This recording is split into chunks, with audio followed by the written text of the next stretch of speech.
Okay, here's what we have tonight. After slamming the Senate Majority Leader, I think Mitch McConnell ought to tender his resignation. Is the Bannon wing taking one on the chin? Is McConnell right about anti-establishment candidates? Or is the Judge Roy Moore report just fake news? Greens go zany over Zinke. Really morally disgusting. The Interior Secretary opens up about plans for public lands in a Fox News at Night exclusive. And remember that meeting between Donald Trump Jr. and the Russian lawyer? Catherine Herridge has brand new information about that lawyer and links to Fusion GPS, the firm with ties to Democrats.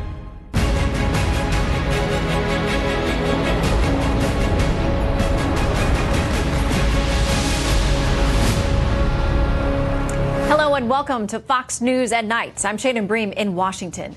The Trump agenda hangs in the balance as GOP nominee Judge Roy Moore vows to stay in the Alabama Senate race tonight, while Senate Republicans call the allegations against him, quote, devastating, horrific, and deeply disturbing if true. The Christian conservative Republican candidate, a favorite of former White House chief strategist Steve Bannon, but not President Trump necessarily, is the focus of a new report by the Washington Post. It claims that in the late 70s, the then 32-year-old attorney may have crossed the line with a 14-year-old girl. 3 other women interviewed by the Post said he also pursued them when they were in their teens and he was in his 30s. But they said he did not make unwanted sexual advances. The report hitting right around the same time that Senate Republicans revealed their tax plan with stark differences from the House side. Now it's up to both sides to bridge the divide while dealing with a controversy that could further erode the Republicans' razor-thin majority in the Senate. Chief National Correspondent Ed Henry picks up the story from there. Hello, Ed. See you, Shannon. Caught in the middle of all of this is Senate Majority Leader Mitch McConnell. He's been warning Steve Bannon, he did it on this program a few nights ago, about anti-establishment Republicans like Roy Moore who can win GOP primaries that may lose the general election. But McConnell can't celebrate or feel vindicated right now. He has to deal with the practical reality that Judge Moore is facing a December 12th special election that Republicans must win, as Moore insists all of this is fake news. Lee Korfman claiming to the Washington Post that when she was 14, Moore, 32 at the time, took her to his home, took off her outer garments and touched her bra and panties, plus guided her hands over his pants. Moore tweeting tonight, fighting back. The Obama-Clinton machine's liberal media lapdogs just launched the most vicious and nasty round of attacks against me I've ever faced. We are in the midst of a spiritual battle, he says, with those who want to silence our message. He's vowing not to back down. The Washington Post insists that basically, when it came to Korfman, they reached out to her and they found 3 other women who accused Moore of pursuing them when they were between the ages of 16 and 18.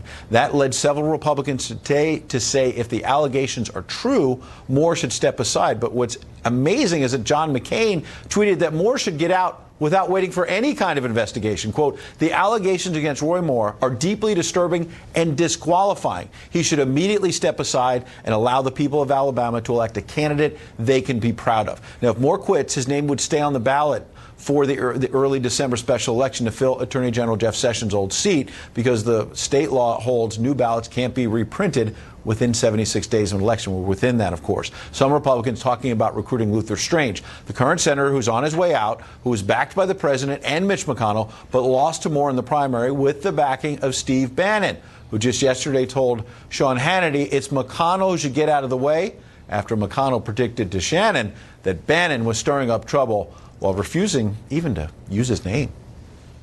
Back in 2010 and 2012, the person you mentioned and his allies succeeded in nominating 5 candidates who all lost. So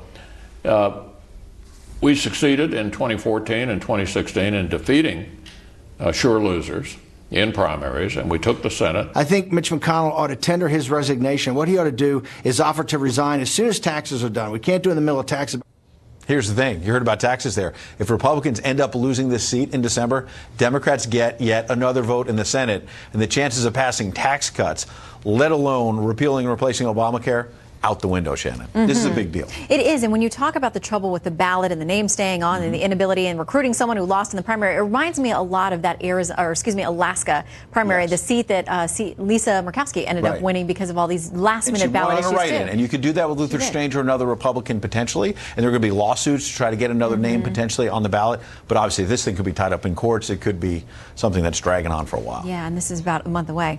All right, Ed, great to see you. A lot at stake. Yeah, thank you. Good to see you. All right, Arizona Republican Congressman Andy Biggs has been a staunch supporter of the Trump agenda. So does he think tax reform could be in jeopardy as Republicans try to hold on to a key Senate seat vacated when Jeff Sessions became the Attorney General? He joins us now live from Phoenix. Congressman, thanks for your time. Thank you, Shannon. Good to be with you. Okay, so we got the Senate side plan today. We already knew what we were working with in the House, and then we get this bombshell about a potential Senate candidate who, that vote could be critical on the Senate side to getting something passed there. How worried are you about these scandals and distractions, potentially jettisoning tax reform, which you guys need to get done? Well, you've been watching, I've been watching, and I'm there, and I'm not sure that we're the best at being focused with distractions going on. And so this is a big distraction, one, but the second thing is, the good news is I see a lot of us moving in the same direction with the Senate, the House and the Senate. Now, there are differences, but I think we can get it done. And I think it behooves us to get this thing done sooner rather than later. Yeah, and a lot of voters who are waiting to see things get done. Obamacare repeal didn't happen. They want to see tax reform done. There have been a lot of promises by top leaders that this will get done by the end of the year. And as you said, though, there's still some criticism. And it's not necessarily, you knew the Democrats wouldn't like it. But even within the GOP, there are a lot of differences. Senator Jeff Flake had this to say. He says, I remain concerned over how the current tax reform proposals will grow the already staggering national debt by opting for short-term fixes while ignoring long-term problems for taxpayers and the economy. We must achieve real tax reform crafted in a fiscally responsible manner. We're hearing from a lot of folks who are fiscally conservative who say this thing doesn't look a whole lot like a Republican small government tax-cutting plan. Well, I think it's because we've got so many moving parts in there. I think the main thing that the American people wanted was a reduction of the rates, and that's what we have. And the Senate really nailed it in their plan today in that top bracket, so everybody gets a rate reduction. But at the same time, we don't have this dynamic scoring, and you have to figure the dynamic scoring is going to really pump up the economy and bring in more revenue. That's the first side, but the other side is, let's just face it, we need to be cutting spending. You have to cut spending, and we just haven't seen that we have the will to do that. Yeah, which where's is the appetite for that? Where's the appetite for that on the Hill by Republicans? Yeah, I'm shocked myself being there new, and there's a lot of us that want to make reductions, but the overall will doesn't seem to be there, and that's the demoralizing type of thing. But I do believe that the dynamic scoring effect is going to be so big.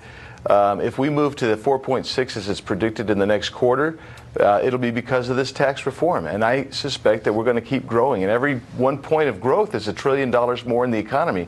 That generates more federal tax revenue. But it does you no good if at some point you're unwilling to reduce the spending. Yeah. And so that's the push that I'm trying to make as well. Okay, I want to ask you about something that was also really big on the trail, campaign trail last year, important to your state in Arizona, which is this issue of illegal immigration and how to handle young people who are here, the so-called dreamers. First of all, I want to play what Nancy Pelosi had to say about this, the House Minority Leader, and then a little bit from Speaker Ryan. But I fully intend that we will not leave here without the DREAM Act passing, with a DACA fix. Okay, that's her prediction. And the Huffington Post says this, that the House Speaker Paul Ryan, of course, Republican, has privately conceded to a group of House conservatives on Tuesday that he plans to include a legislative fix for undocumented immigrants who came to the U.S. as kids in a year-end spending deal. Where are you on DACA? And do you think that's what GOP voters who elected this president, gave you guys the House and the Senate, is that what they want to see? I don't think that's what our voters want to see. I'm not for that. I think that we buy into the Democrats' talking points when we start talking about DACA, long before we talk about building the wall, and we facilitate actual building of the wall, securing the border, removing the incentives to come here and stay here illegally. And I think if we don't do that, then you can't even have a reaction, because most of these people who want DACA, they don't just want DACA, they want a clean DREAM Act, which means they don't want border security, they don't want a border wall. And so this is just a mistake, in my opinion, to get ahead of the game, and the game should be building that wall and securing the border. Once you do that, no emotion will come into it, and you can have an objective discussion about what you do at that point. Well, you know, it's something the voters probably elected and sent you there to do, and many others across this country, so they're watching. Congressman Andy Biggs, thank you very much for your time tonight. Thanks, Shannon. Well, President Trump arriving on his fourth stop of his Asian journey tonight. He's heading to Vietnam. He's going to attend an Asia-Pacific Economic Cooperation Summit focused on trade, but a possible meeting with Russian President Vladimir Putin could grab all the headlines. A Russian official claims the two leaders will meet on the sidelines, but U.S. officials are downplaying expectations. Secretary of State Rex Tillerson says they're still deciding whether the meeting will actually happen. Well, Hillary Clinton is pushing back against claims she and her campaign exerted too much power and control over the party during her failed run for president last year. Donna Brazile, former interim chair of the DNC, claims in her new book that the Clinton team essentially took over the national party and rigged the nomination process at the expense of her party rival, Senator Bernie Sanders. Clinton tells NBC's Late Night, quote, that just wasn't the case, and says she doesn't know what Brazile was referring to.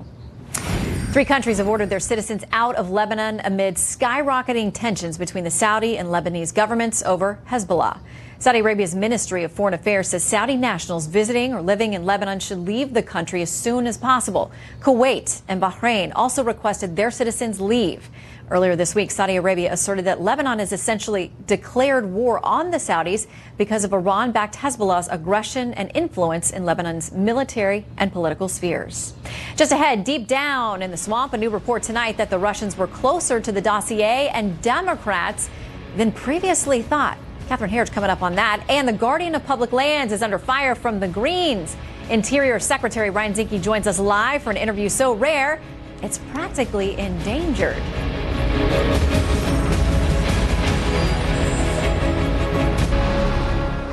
In a Fox News exclusive report tonight, we're learning there may have been coordination on the infamous Trump dossier, not just between opposition research firm Fusion GPS and the Democrats, but possibly with that Russian attorney who met with Donald Trump's son during the campaign.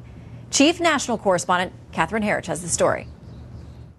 Shannon, Fox News has learned that Simpson was with the Russian lawyer Natalia Veselnitskaya over a 72-hour period before and after the June 2016 Trump Tower meeting with the president's son. That meeting included a half dozen others, then campaign chairman Paul Manafort, as well as the president's son-in-law Jared Kushner. The Russian lawyer and her team promised damaging information about Hillary Clinton, but instead they turned the conversation to anti-Russian sanctions. During that same June 2016 timeframe, Fox News has confirmed that bank records show Fusion GPS was paid for work on behalf of Russian interests, while at the same time, Fusion paid former British intelligence officer Christopher Steele to dig up dirt on Trump through Russian sources. Simpson's contact with the Russian lawyer, together with revelations the dossier research was funded by the DNC and Clinton campaign, raised new questions about the company's role in the 2016 election, according to political analysts. There is clearly a massive effort to influence our political process unduly by Russia through money and other means, and we need to get to the bottom of it. But so far, all the evidence is pointing at Hillary Clinton, Fusion GPS, and others. It's not pointing at Donald Trump. The legal teams for Simpson and Veselnitskaya did not respond to Fox's request for comment. Simpson will be back on the Hill for closed-door testimony next week. Shannon? Catherine, thank you so much. All right, so with the Russia probe percolating in the special counsel's office, now new trouble brewing because of the Judge Roy Moore controversy, it would seem to many that Democrats have some momentum heading into 2018. But does Chris Steyerwalt think so? Let's break it down with Fox News political editor. He joins us now. I don't know. I hadn't thought about it. Do I think so? I'm not sure yet. Really? Are you just still ruminating on this and mulling it? Look, let's be clear about one thing. We don't want to candy coat it for Republicans. The atmosphere for Democrats right now looks almost as good or as good as it did for Republicans at this point in Barack Obama's presidency. Getting started and going into it, and there is a wave of energy for the Democrats out there that we saw in Virginia this week. And we didn't just see it in Virginia. We saw it across the country. We saw it from Maine to Washington State. We saw all of this stuff. And the Republicans have to be real about it. But also, we have a year to go, and we don't know how this shapes up. And it depends on what Congress does. It depends on what the economy does. It depends on what Trump does. It depends on what Mueller does, all that. Yeah, and so much of what the Senate and what Capitol Hill is able to get done may center around this key vote. You know, if Republicans lose a GOP seat in Alabama, it's not helpful to their agenda. It's not helpful. Look, I would say this, and I think everybody ought to remember this. Donald Trump was right and Steve Bannon was wrong in Alabama. Donald Trump picked Roy Moore. He wanted, Luther Strange. Yeah. And he said, I want Luther Strange in this primary. And Steve Bannon said, no, Mr. President, we know Trumpism better than you know Trumpism. And Trump very pragmatically said, we got a guy on the seat. He votes with me 100%. Let's take the guy and we'll have him and we'll keep him. They said, no, we have to send a message and we have to do all this stuff. Now, we have no idea how these allegations are going to play out with Roy Moore. Does he quit? Does he who knows? But I know this. They wouldn't be dealing with this today if they'd have just stuck with Luther Strange. So Donald Trump was right and Steve Bannon was wrong. And I will tell you one other thing. As much as the Republicans would like to have Roy Moore's vote, they probably would be better off if he doesn't win. If he stays in this race and wins, you know what they're going to be stuck with? A pariah senator who comes to Washington. Do we seat him? Do we not seat him? He was going to be trouble already. He was already threatening to vote against anything or everything, and that was why he was here wanted to come here, was to wreck shop. And I would say this, they'd be probably better off at 51 without Roy Moore than 52 with him.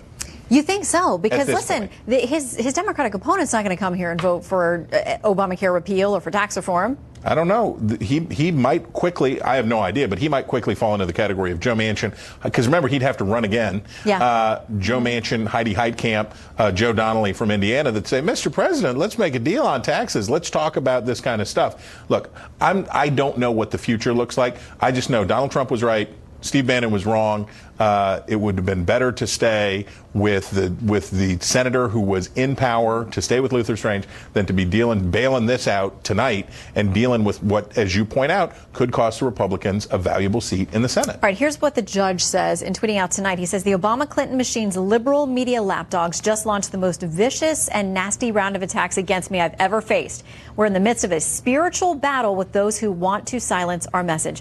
Those phrases and the words that he uses there, if this is intended to be an attack by the Washington Post on him, does it end up backfiring and solidifies his base and people who think, that's right, this is the liberal mainstream media going after this guy. He's our guy. We're going to show up. Depends on whether he did it. If he did... Are we going to find that out definitively before December 12th? The people of Alabama are going to come to a conclusion about whether this is true or not. This is going to open up a can of worms, and either it's going to come to pass that he did the things that he is accused of doing, credibly accused of doing, not fancifully. If the Washington Post, whatever the Washington Post motivation is, they put together a heck of a story. The lug nuts are tight on the wheels on this thing. Everybody's named, everybody's present. There are corroborating stories. There's all of this stuff. The voters of Alabama are going to come to a conclusion.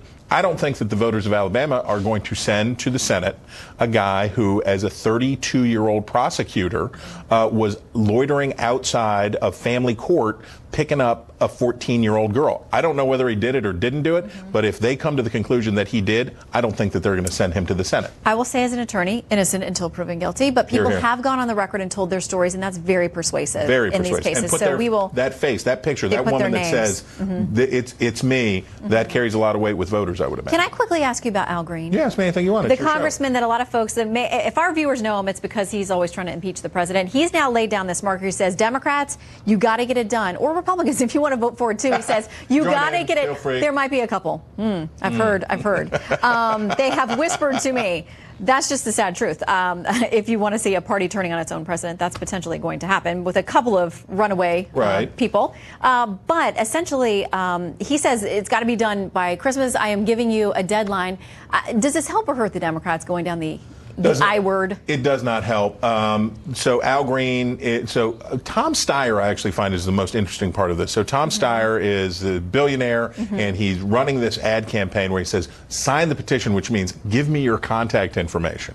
Tom Steyer, along with Al Green, are looking probably more at 2020. They're thinking about being in touch with so you're going to have like the Bernie guys, and then you're going to have the people that make the Bernie guys look like milquetoast moderates. You're going to have these guys who are way out there there, impeach, the full bloodletting and all of that stuff. For Democrats, they might be able to ride the wave into 2018, but if voters think that what's about to happen is that they're voting for an impeachment, they're going to shy away if they're not certain that Trump deserves it. All right, Chris Tyrewell, it's great to see you. You know this it. Thursday night, tomorrow's Friday. Woo! I'll see you then. Little Friday. I like it. All right, up next, really not so funny. A comedian embroiled in another Hollywood sex scandal. Stick around for that story.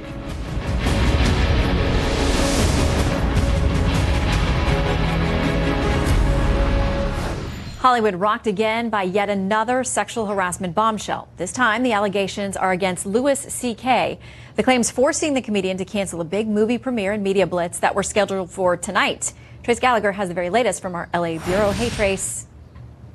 Hi, Shannon. The allegations have spread over several years and come from 5 women, including 2 female comedians who claimed that after a show in 2002, Louis C.K. invited them back to his hotel room and proceeded to take his clothes off and masturbate. The other allegations of sexual misconduct are similar. Louis C.K. has not commented, and his publicist says the comedian, quote, is not going to answer any questions. But Gawker published similar allegations in 2015, but the accusers' names were not named and the story failed to gain traction. Now, in the wake of the Harvey Weinstein allegations, the climate has certainly changed. But just like Harvey Weinstein, there are numerous reports that Hollywood knew and joked about Louis C.K.'s behavior for years and did nothing. Comedian Roseanne Barr says she was aware of the stories. So too were actor-producers Courtney Cox and David Arquette. But now the consequences are swift and severe. Louis C.K.'s movie premiere was abruptly canceled. An appearance on The Late Show with Stephen Colbert canceled. His show on HBO streaming services dropped. And FX, which airs another Louis C.K. show, is reviewing the matter. In recent days, actor Kevin Spacey has seen his career plummet after being accused of sexual misconduct with underage males. Netflix severed its relationship with Spacey, ending his show House of Cards, and director Ridley Scott is now reshooting his movie to replace scenes that featured Kevin Spacey. And just weeks after Amazon Studios boss Roy Price resigned over sexual harassment allegations, Deadline is now reporting that Amazon is investigating inappropriate behavior claims against Transparent star Jeffrey Tambor. In a statement, Tambor calls the accusations baseless. And finally, we should note that Manhattan District Attorney Cy Vance is now prepping a criminal case against Harvey Weinstein. Shannon. All right, Trace Gallagher in L.A. with the latest. Thank you. Well, Senator Rand Paul's neighbor has pleaded not guilty to charges he assaulted the Kentucky Republican while he was mowing his lawn. Renee Boucher showed no emotion during the brief arraignment. Senator Paul says he suffered 6 broken ribs in the attack. Boucher faces up to a year in jail if convicted of 4th-degree assault. Later on after that plea, Senator Paul's office issued a statement saying this, quote, "This was not a fight, it was a blindside, violent attack by a disturbed person. Anyone claiming otherwise is simply uninformed or seeking media attention." We'll follow that trial. Well, tonight the Trump administration is facing a new green lash by environmentalists, and they are targeting former Navy SEAL, Montana Congressman, and now Interior Secretary Ryan Zinke. So what happened to Ryan Zinke? He said he'd fight to protect public lands. Wanted to be like Theodore Roosevelt. But since his Washington promotion, he's put our public lands at risk. Well, Secretary Zinke, who will be making the rounds to honor war heroes this weekend, joins us now at Fox News at Night. It's an exclusive. Thanks for coming in, Mr. Secretary. Great to be with you. Okay, so listen, I've never had my inbox filled with so many alerts about an Interior Secretary ever in my time covering Washington. You've got a lot of critics and enemies out there, so I want to put some of this out there and give you a chance to respond. We have those who say that you are increasing energy production on federal lands. They don't think that's a good use of our resources. Well, I have to say that's true. We are. We are producing energy on public lands. Absolutely. And they think that it's harmful to the environment and not a good use of those lands. Well, if you want to make our country not dependent on foreign oil, I'm a former SEAL. I don't want to see your kids, my kids, have to go on foreign shores and fight for a commodity we have here. But we're going to do it right. We're not going to sell or transfer public land. But if you believe in the concept that best science, best practices, greater good in the longest term, then you're with the Secretary of Interior. But if you believe that public land is exclusive, only for the elite few that want to look at it, but, I'm a public access person. And I think the public land should be available to America and the public. Okay, which leads me to my next question then, because, you know, they're upset with you about the fee increases for some national parks as well. Let me read a little bit of a letter and give you a chance to respond. Saying this, the size of the fee increases you propose are by themselves a serious concern, but we believe it is especially problematic for your department to propose fee increases at the same time that the Trump administration is recommending slashing national park service funding levels and holding virtual fire sales of our public resources at below market value. There's a lot to respond to in that. Baloney. The greatest bargain in America is $80 for a year-long pass of our public lands. Now, I face an $11.5 billion backlog of our public lands and our parks. And our parks are being loved to death. Everyone loves our parks. As a former military, there's two things we need to fund absolutely: our military and our parks. So come on, America, if you think that $80 all year, every park, all the time, by a carload is too much to ask, I mean, come on, it's our parks. So those, you know, that don't believe that we should invest in our parks, and our parks is not a Republican or a Democrat or an independent issue, it's an American issue. So come on, America, step up, go to our parks, enjoy them. They're great. They're the treasures that we all need to invest in. All right, let me ask you about whitefish and give you a chance, because I don't know if you publicly responded to this issue about this small company from your hometown in Montana that was awarded a large contract in helping to rebuild and restore in Puerto Rico. Reports that your son at one point worked for the company. Yeah, my son was a flagger, which he got a job by himself. He was out there, 19-year-old son, going, proceed with caution and stop. Now, anyone who knows anything, small town, we know everybody. I didn't have any influence, didn't have any knowledge of a contract. Puerto Rico was not under interior. And those elitists that would think from being a small town somehow is a crime, shame on you. You know, New York, you guys got all sorts of issues every day in New York. Whitefish, Montana, it's a great place. Come visit. It is beautiful, by the way. It is absolutely There's good fly beautiful. fishing up there, too. By the way, did you ride your horse tonight? You know what, I did, but I'm going to ride my horse tomorrow on Manassas. And one thing good about, or many things good about being the Secretary of Interior, is the U.S. Park Police are fall in the interior, and I get to go out, and tomorrow is riding the Manassas battlefield. That is going to be beautiful. And also this weekend, you are a veteran, so thank you for your service to this country. You're also going to do some really special things on Saturday to mark Veterans Day, to draw attention to the wider audience of our veterans. Well, first thing in the morning is, of course, being at the Vietnam Wall and sharing some cleaning with our Vietnam vets. And the walls stand strikingly different than other war monuments. And then it's off the Korean War monument. We'll spend a little time in the World War II monument. Then go, of course, go up to Arlington, visit John Wesley Powell's grave, who was a great naturalist, conservationist, the second U.S. Geological Survey director, and spend some time with our veterans tomorrow. Great day to honor the veterans who have served. And each of those memorials and monuments that you talked about, they all have such a different feeling to them. Each of those wars and conflicts, for a lot of people, they evoke very different emotions, and they really are so different. If you're here in Washington and have a chance to see all of them, really different experience at each one. They are, and you know, to me, I grew up, I was born in 1961, so I was too young to serve in Vietnam, but certainly the Vietnam War I saw through the eyes of a young boy watching Walter Cronkite at night. My older brother was of that age. And the Vietnam War Memorial is strikingly different than other memorials. And to many, the war is still unsettled. You know, it sits different, the black granite.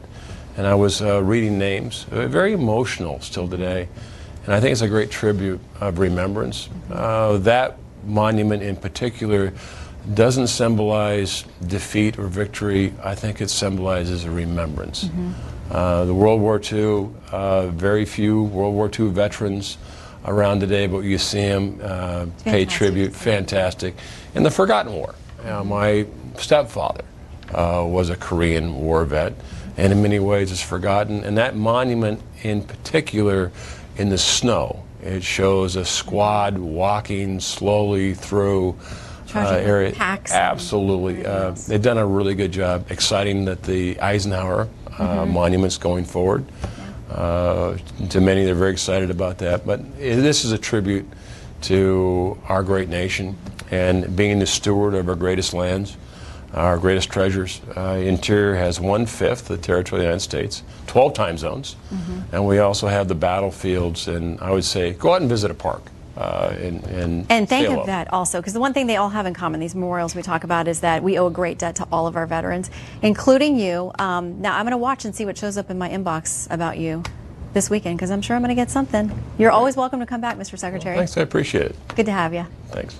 All right, after the break, the Democratic Party had a big night Tuesday. That's undeniable, winning 2 gubernatorial races, but they're still facing infighting and now a major identity crisis. Ahead, our panel takes a look at how an anti-Trump agenda might not be enough to sustain the Democrats through the midterm elections and beyond.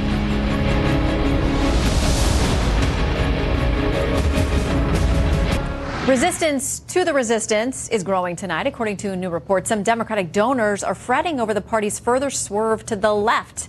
One donor quoted as saying, "Resist is not a party platform." Former Democratic Congressman Steve Israel responding, he's hearing growing concern. He says, if you don't know who you are, you really can't agree on what you're going to say. Joining us now, Weekly Standard senior writer Mike Warren and Politico reporter Alex Eisenstadt. Great to have you both with us tonight. Okay, I want to play, listen, the Democrats had a good night on Tuesday night. They won 2 big governor's races. I want to play what DNC Chair Tom Perez had to say in the wake of those wins. The Democratic Party is back, my friends. We're back big time. And we're back because we're organizing everywhere. We're mobilizing everywhere. Alex, do they run the risk of being overly confident about what they accomplished on Tuesday night? Well, potentially. Look, I mean, these were 2 pretty blue states, New Jersey more so than Virginia, to be sure. But Democrats are making a gamble here. What they're saying is that we don't necessarily need to know what we're running on in 2018. We don't necessarily need to know what we're about, what our platform is about. We're just going to gamble that voters are sick and tired of Donald Trump. And that may work, it may not. It's too early to say, given that we're still a year out from the elections next year. Yeah, Mike, everybody wants to look at these elections and try to figure out and read the tea leaves as to what they mean about the midterms and beyond to 2020 as well. How much stock should we put in what happened Tuesday night? Well, if you had gone back a year earlier, you would not have thought the Democratic National Committee chairman would be celebrating in a year. I mean, it was just a year before, it was a big win for Republicans, big surprise win. Donald Trump becomes president. So things change in a year, and the biggest mistake you can make in politics is thinking that the way things are going now are the way things they will always go.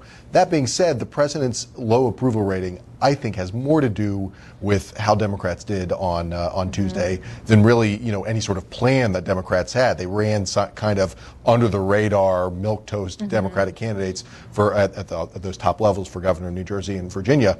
But a lot of people came out because these people who don't like Donald Trump or are angry about Donald Trump, they're energized. People who do like Donald Trump, Republicans, they don't have a lot to be energized about. Well, Alex, a couple of things there, because there are those who think that the party's being pulled too far to the left. We talk about these big donors who are like, I'm going to be out soon if they don't stop pulling so far to the left. And these candidates were a little bit more moderate, middle of the road.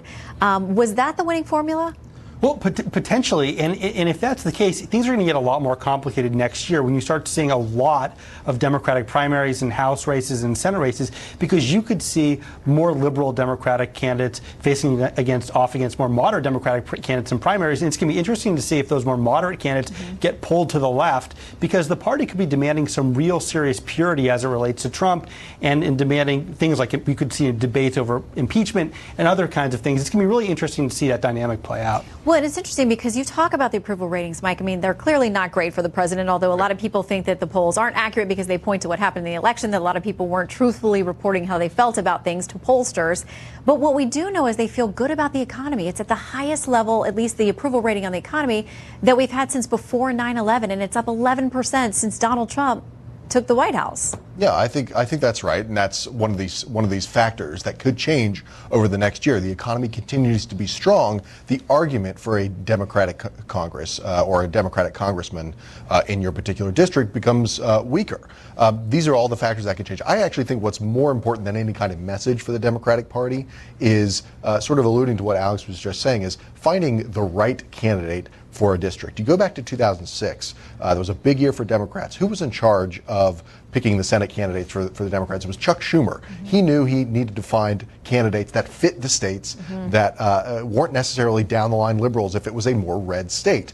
That's something that I think there's going to be a lot of pressure, as Alex was saying, from the far left, the sort of Bernie Sanders wing, to get the most pure progressive or the most pure anti-Trump candidate. That might not be the best for taking those districts. Yeah, sometimes those party primaries are the most interesting part of the entire election cycle. Absolutely. So we will stand by. Alex and Mike, thank you both for coming in. Thanks. All right, after the break, it is time for Night Court. We report, you decide. The latest on Army deserter Bo Bergdahl coming up. He could be getting a big payout. More on that coming up.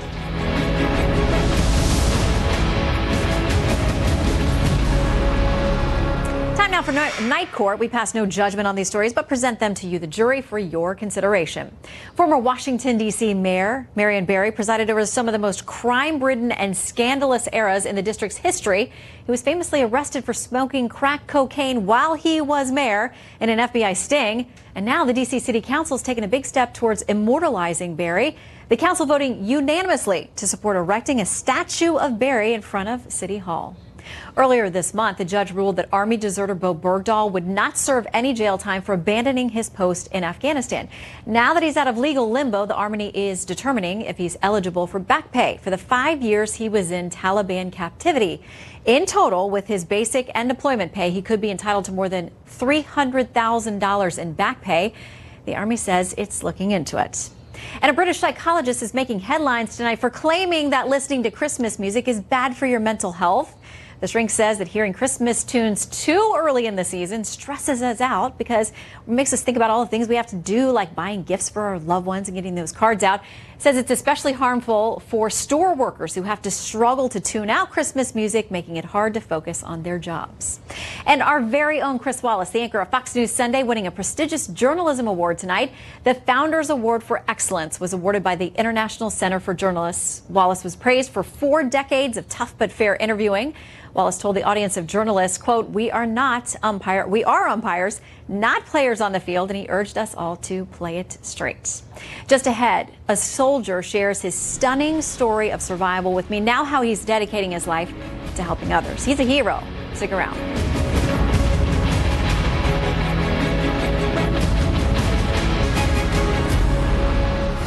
Tonight we leave you with the story of retired Army Staff Sergeant Shiloh Harris.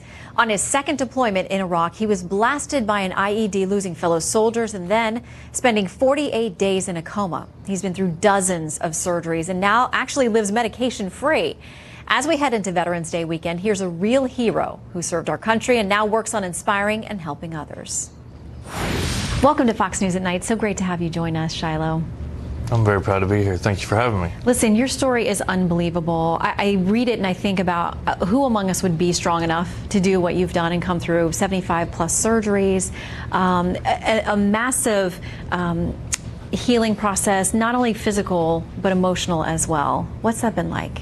Well, I can tell you that I appreciate the kudos, for saying, who would be able to do this. There are so many young men and women that have experienced some kind of tragedy, on the battlefield, off the battlefield, and has found that internal strength to push through it and become successful in some form or another. And I'm just one of those stories. So I apologize. Let's see, what was the question again? I just wanted to get that out. You know what? I know that what got you through this, because you faced really tough odds, and this is not an easy or quick recovery. It's probably a lifetime of recovery for you. Yeah, I agree, and it's like you said, 75 surgeries. You got to think in 2010 when I retired, I was about 50 surgeries, and throughout that time after my retirement, I've had a surgery here and there. But just thinking, having those 50 back-to-back surgeries, it was excruciating. It was like riding a roller coaster. And when I got to that point where I was ready to heal and see